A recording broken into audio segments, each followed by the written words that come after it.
안녕하십니까, 시청자 여러분. 오늘 전해드릴 소식은 정부가 도심 주택 공급 확대를 위해 꺼내든 도심 블록형 주택 정책에 관한 것입니다. 자세한 내용 살펴보겠습니다. 최근 정부는 도심 내 주택 부족 문제 해결과 노후 저층 주거 환경 개선을 목표로 도심 블록형 주택 뉴빌리지 사업을 적극 추진하고 있습니다. 이는 대규모 재개발 재건축의 한계를 넘어 시민들이 빠르게 체감할 수 있는 주거 질 향상을 꾀하는 정책입니다. 그렇다면 도심 블록형 주택이란 무엇일까요? 이는 기존 도시 조직, 즉 도로망이나 골목길 등을 유지하면서 노후 빌라, 다세대 다가구 주택이 밀집한 블록 단위로 묶어 새롭게 정비하는 주거 형태를 의미합니다. 과거 재개발이 대단지 아파트 건설을 위해 기존 도로와 지형을 완전히 바꾸는 방식이었다면 블록형 주택은 동네 모습은 유지하되 집과 기반 시설만 현대식으로 교체하는 방식입니다. 최근 정부가 발표한 뉴빌리지 사업이 대표적인 모델입니다. 정부가 블록형 주택 카드를 꺼낸 이유는 크게 세 가지입니다. 첫째, 재개발 사각지대 해소입니다. 대규모 아파트 재개발은 구역 지정 요건이 까다롭고 주민 동의를 얻기 어렵습니다.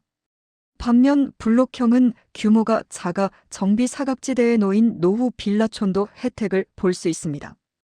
둘째, 공급 속도 극대화입니다. 대규모 재개발은 평균 1015년이 소요되지만 블록형 주택은 각종 심의를 통합하고 절차를 간소화하여 35년 내외로 완공이 가능합니다. 셋째, 주거질 격차 해소입니다. 이른바 빌라에 살더라도 아파트 수준의 커뮤니티 시설, 예를 들어 주차장, 관리사무소, 보안시설 등을 누릴 수 있도록 하여 서민 주거를 안정시키겠다는 목표입니다. 핵심 정책 내용과 추진 방식을 살펴보겠습니다. 정부는 노후 저층 주거지 개선을 위해 뉴빌리지 사업을 추진합니다. 이는 단순히 집만 새로 짓는 것이 아니라 국가 예산을 투입해 공용주차장, 도서관, 경로당, 공원 등 기반 시설을 조성해주는 것이 특징입니다. 또한 블록 단위로 개발할 경우 기존 법적 상한보다 용적률을 높여 더 높고 넓게 지을 수 있게 해줍니다. 이는 사업성을 높여 주민들의 분담금을 줄여주는 효과가 있습니다. 저층 주거지의 고질적인 문제인 주차난 해결을 위해 블록 전체에 지하를 통으로 파서 통합 지하 주차장을 만듭니다. 지상은 차 없는 거리나 녹지로 조성하여 쾌적함을 더합니다. 과거 저층 주거지는 고도 제한 등으로 7층 이하로 묶여있는 경우가 많았으나 블록형 정비를 시행할 경우 이를 1015층 이상으로 완화하여 도심 내 공급 가구 수를 늘립니다.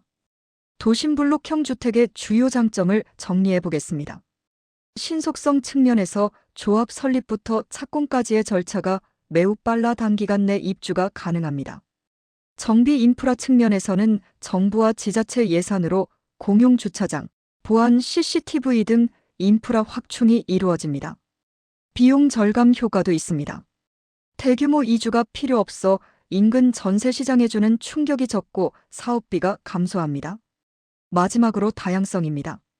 천편일률적인 성냥갑 아파트에서 벗어나 다양한 디자인의 주거 경관을 형성할 수 있습니다. 하지만 정부의 의도와 달리 현장에서는 다음과 같은 숙제들도 남아 있습니다.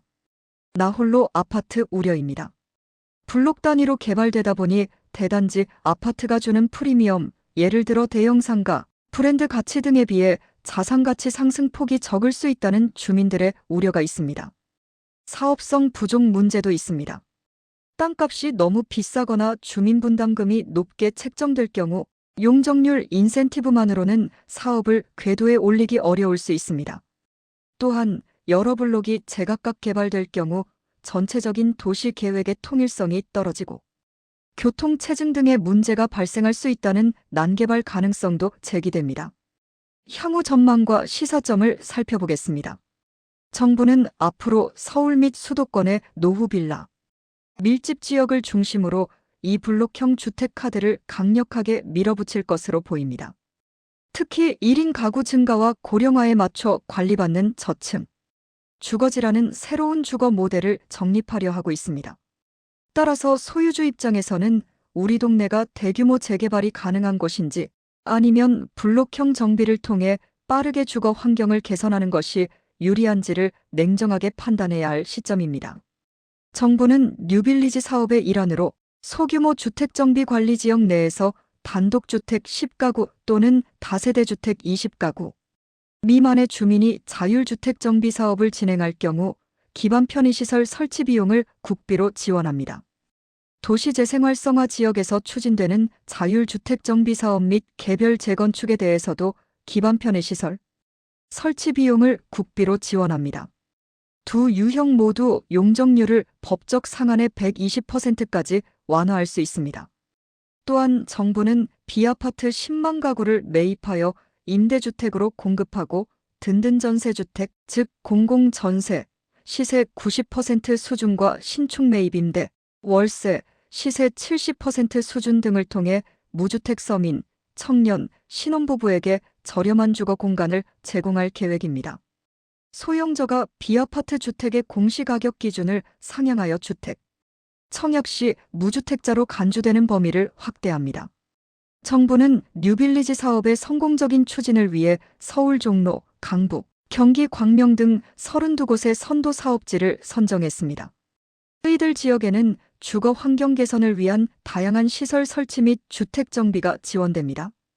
뉴빌리지 사업을 통해 노후저층 주거지의 주거 환경이 개선되고 주민들의 삶의 질이 향상될 것으로 기대됩니다. 또한 정부는 패스트트랙 시스템을 통해 사업 기간을 단축하고 주택 공급을 확대하여 주거 안정에 기여할 수 있을 것으로 전망합니다. 오늘 준비한 소식은 여기까지입니다. 시청해 주셔서 감사합니다.